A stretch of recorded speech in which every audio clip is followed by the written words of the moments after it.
बिस्मिल्लाहिर्रहमानिर्रहीम। आज supreme court में पेशावर हाई कोर्ट के लार्जर बेंच और इलेक्शन कमीशन के 1 मार्च के ऑर्डर के ख़िलाफ़ सुन्नी इत्तेहाद कौंसिल की 2 पिटीशनें पेंडिंग थी और इसमें एक तीसरी पिटीशन हमारी president women wing Pakistan Kaul Shahzeb साहिबा की भी पिटीशन पेंडिंग थी। ये इलेक्शन कमीशन का वो ऑर्डर था जिसमें इलेक्शन कमीशन ने वमेन और नॉन मुस्लिम की रिज़र्व सीटें सुन्नी इत्तेहाद कौंसिल को रिफ्यूज़ कर दी थी और हमारी वो रिज़र्व सीटें जो 11 नॉन मुस्लिम की थी और 67 वमेन की सीट थी, ये टोटल 78 सीट्स दूसरी पार्टी को एलोकेट कर दी थी। इलेक्शन कमीशन के उस ऑर्डर को 1 मार्च के ऑर्डर को 13 मार्च और 14 मार्च को पेशावर हाई कोर्ट के लार्जर बेंच ने अपहोल्ड कर दिया था। इस एंटायर प्रोसेस में हम हमेशा यही कहते रहे कि हमारे साथ गैर आईनी और गैर कानूनी सलूक हुआ है और इलेक्शन कमीशन का ऑर्डर गैर आईनी था और लॉ में सस्टेनेबल नहीं था। हम थ्रू आउट ये कहते रहे कि किसी भी पॉलिटिकल पार्टी को आईन के मुताबिक उसकी जीती हुई सीटों से ज़्यादा सीटें नहीं मिल सकती।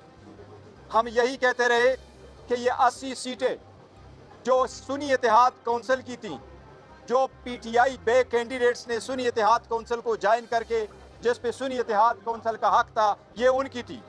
लेकिन इलेक्शन कमीशन ने 4 मार्च को ये सारे सीटें दूसरी पार्टी को एलोकेट कर दी थी, वो नेशनल असम्बली में भी और तीनों प्रोविंशियल असम्बली में भी, सिंध, पंजाब और केपीके असम्बलीज में।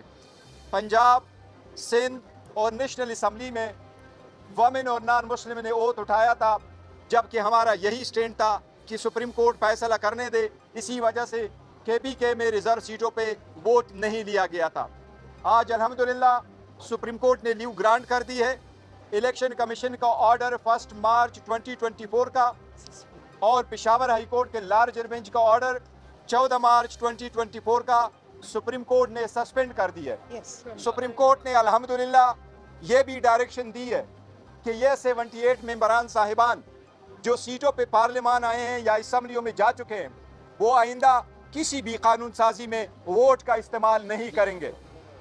अल्हम्दुलिल्लाह ये हमारी मौक़िफ़ की तायीद है।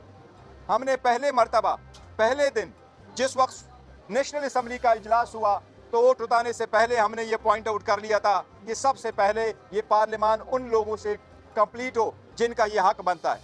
फिर सदर के इलेक्शन के वक्त भी हमने कहा कि ये जो साहिबान आए हैं जिन्होंने ओथ उठाया है रिजर्व सीट पे, लेकिन ये इंट्रूडर्स है इन द पार्लियामेंट, ये इंट्रूडर्स है इन द प्रोविंशियल असम्बली, लिहाजा ये वोट नहीं दे सकते जब तक ये फैसला ना हुआ हो। लिहाजा आप सदारती इलेक्शन ना करवाए, इन लोगों को वोट का हिस्सा ना दें।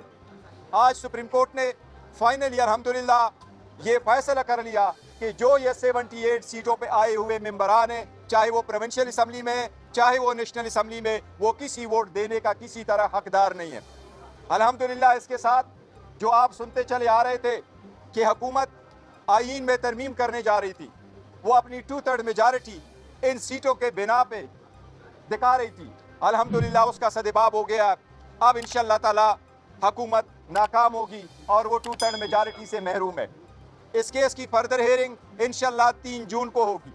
हम पहले दिन से ये कहते चले आ रहे थे और सुप्रीम कोर्ट से इस्तदा किए आ रहे थे कि इवन हमने जो पिटीशन फॉर्म 45 पे फाइल की है कि वो लोग जो इलेक्शन हार चुके थे, कानून और आईन के मुताबिक प्रिजाइडिंग अफसरान ने उनके जैसे वोट काउंट किए थे, रिटर्निंग अफसरान ने आईन और कानून के मुताबिक जो आपने टैली की थी उसके मुताबिक अगर आप जमा कर लेते तो पाकिस्तान भी तहरीक इंसाफ की नेशनल असम्बली में 180 सीटें हैं। इंशाल्लाह ये 180 सीटें हमें मिलेगी अगर सुप्रीम कोर्ट ने उस पिटीशन को उठाया जिस तरीके से हमारे ये मौक़िफ़ एक्सेप्ट कर लिया। हमें अदलिया से एतमाद है, अदलिया पे एहतराम है। हम उनसे दरख्वास्त करते हैं कि बाकी भी केसेस ऐसे उठाए। आवाम की बुनियादी हकूक़ का तहफ़्फ़ुज़ करना सुप्रीम कोर्ट की जिम्मेदारी है। इसी तरीके से जो खान साहब के केसेस पेंडिंग है, जो हम सुप्रीम कोर्ट से मुसलसल इस्तदा किए आ रहे हैं कि इनको भी आप उठा लें और कानून और इनके मुताबिक इस पे फैसले करें। हमें उम्मीद है इंशाअल्लाह ताला सुप्रीम कोर्ट अब इस पे इंशाअल्लाह ताला जल्द से जल्द फैसला करेंगे। अगर इलेक्शन कमीशन अपील में चला गया तो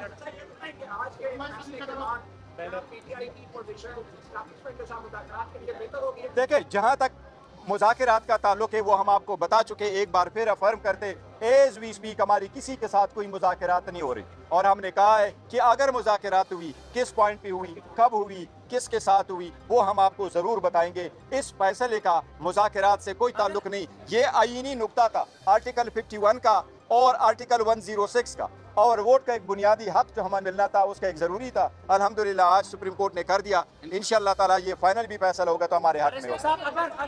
अगर इलेक्शन कमीशन अपील में चला गया तो फिर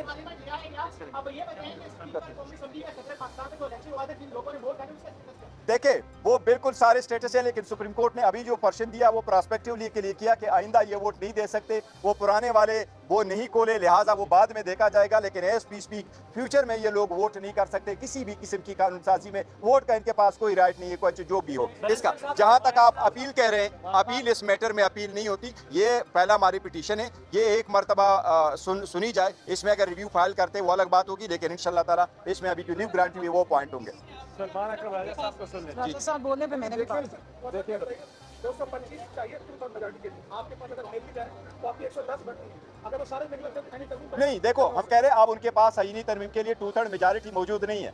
अगर पहले वो हमारी सीटें ले लेते तो उनके पास अदरवाइज आ जाती। अभी हमारे पास ये सीटें आनी है, या फॉर द टाइम बिंग वो लोग अपने वोट कास्ट करने से रुक गए, लिहाजा उनके पास वो राइट नहीं रहा। जी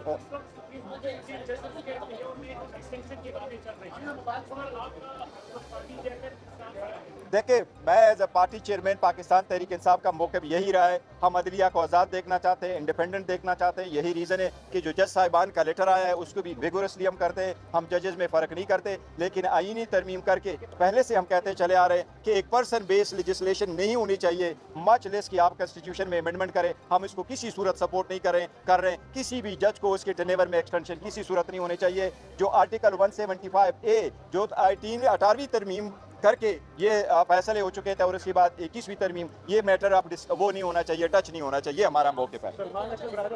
राजा साहब बोलने पार्लियामेंट की बात कर रहे हैं, गुज़श्ता दौर में जब आपने इस्तीफे दिए उसके बाद अदालत में आप सब लोग रहे, स्पीकर ने कहा कि मेरा डिसीजन फाइनल होगा, आप इस्तीफे नहीं छोड़ें। अब आपके मुखर्ज ने वहाँ पे जाके अलग ले लिया स्पीकर, और वो कह रहे हैं कि उनके अलग कबूल है, पार्लियामान की बात मानी जाएगी या फिर नहीं? देखे, स्पीकर ओथ की बात नहीं है ना। उस वक्त जो हमने कहा था तो हम स्पीकर को एक राइट होता है, वो देख लेता है, डिसाइड करता है कि उसने अगर अपनी मर्जी से रिज़ाइन किया तो वो इसको एक्सेप्ट करता है। ओथ उन्होंने लिया है, जो एमएनए साहिबान है वो ओथ लिया है, लेकिन जिस ऑर्डर की बिना पर उन्होंने लिया है वो इलेक्शन कमीशन का ऑर्डर 1 मार्च का है, इसलिए 1 मार्च का order to this extent suspend हुआ कि वो अब आइंदा पार्लियामान में वोट में हिस्सा नहीं देंगे। सलमान राजा साहब अगर कुछ कहना चाहते हैं।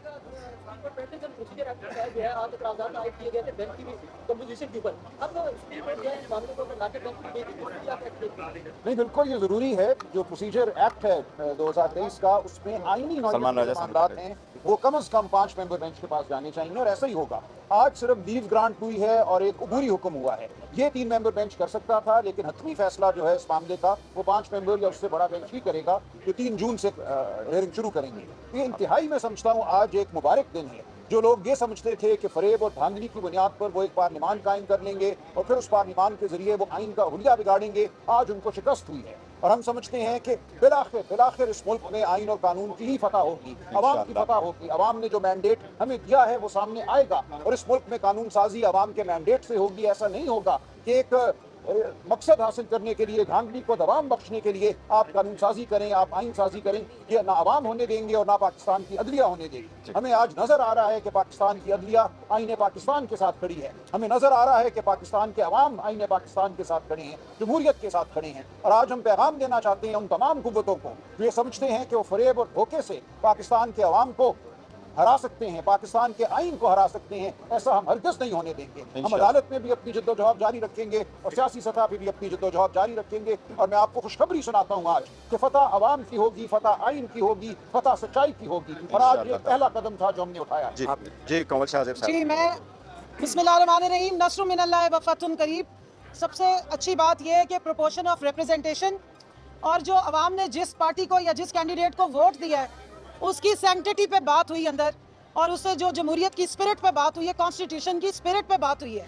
सो मैं समझती हूँ कि तीनों जो हमारे मोतबर जजेस थे, उन्होंने सुप्रीम कोर्ट का जो एक रोल है कि कॉन्स्टिट्यूशन की हिफाजत का, उसको बखूबी जो है वो आज उन्होंने निभाया है एज ए पटिशनर। और जो हमारी तमाम स्टेक होल्डर्स बैठी हैं उनके लिए मैं समझती हूँ मुबारक का दिन है, क्योंकि जो हम दिल से दुखे हुए थे कि शायद हमारी सुनवाई नहीं होगी या पाकिस्तान की अदलिया या अदालतें अवाम को जो एक सही उसका वोटर का जो एक हक है जो उसे छीना गया या दिन दिहाड़े जो डाके डाले गए हैं उसकी प्रोटेक्शन नहीं कर सकेगी, वो अब हम आज दूर हुआ है। और मैं समझती हूँ कि बहुत इंकरेजिंग है अदालत को फ्री एंड फेयर तरीके से जब ट्रायल रन करते देखा और इलेक्शन कमीशन से जो उन्होंने सवाल किया, बिलखसूस मैं यहाँ पे कहूँगी अतर मिनल्ला साहब ने इलेक्शन कमीशन से सवाल भी किया और ये पॉइंट उठाया कि आपने ये नहीं देखना कि आपके सामने कौन सी पॉलिटिकल पार्टी है, आपने ये देखना है कि आप यहाँ पर आप एक कॉन्स्टिट्यूशनल बॉडी है और आपका काम है कि लोगों के जो फंडामेंटल वोट का राइट है उसको आपने प्रोटेक्ट करना है। तो उससे हमें बहुत तस्कीन हुई है, खुशी हुई है। और ये जो अबूरी फैसला आया है ये खुशाइंद है। ये जमहूरियत जिसको हम समझ रहे हैं कि बहुत ही बुरे हालात में और जो कॉन्स्टिट्यूशन हमें मुअत्तल होता नजर आ रहा था उसमें वापस इसने जान डाल दी है। तो मैं अपनी खवातीन को भी यही कहूँगी कि आप दुआ भी करें और खुशी भी रखें कि 50% जो पाकिस्तान की आबादी है उसको सही तरीके से जो उनकी जमहूरी रिप्रेजेंटेशन हाउसेज में बनती है, इंशाल्लाह पूरी उम्मीद है कि हमारे जो फाजिल वकला हैं इनकी मदद से और हमारे जो फ्री एंड फेयर ट्रायल होंगे जजेस की मदद से इंशाल्लाह ये रिप्रेजेंटेशन खवातीन की और नॉन मुस्लिम्स की तीनों असेंबलीज में तीनों हाउसेज में जो है वो अच्छे तरीके से इंशाल्लाह। Thank you.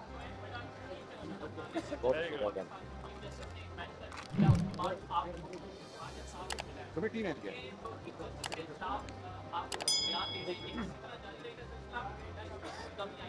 देखो चीफ जस्टिस के खिलाफ बयान नहीं दिया गया है। देखो आपकी अगर जजमेंट आ जाती है, डिसीजन आ जाती है तो वो पब्लिक प्रॉपर्टी बन जाती है। किसी भी जज की ऑब्जर्वेशन पे, किसी भी जज के डिसीजन पे वो आप इख्तिलाफ राय कर सकते हैं और आप डिसएग्री कर सकते हैं और आप उसको क्रिटिसाइज कर सकते हैं। हमने किसी जज को ज़ाती तौर पे कोई तनकीद का निशाना नहीं बनाया किसी भी जज को।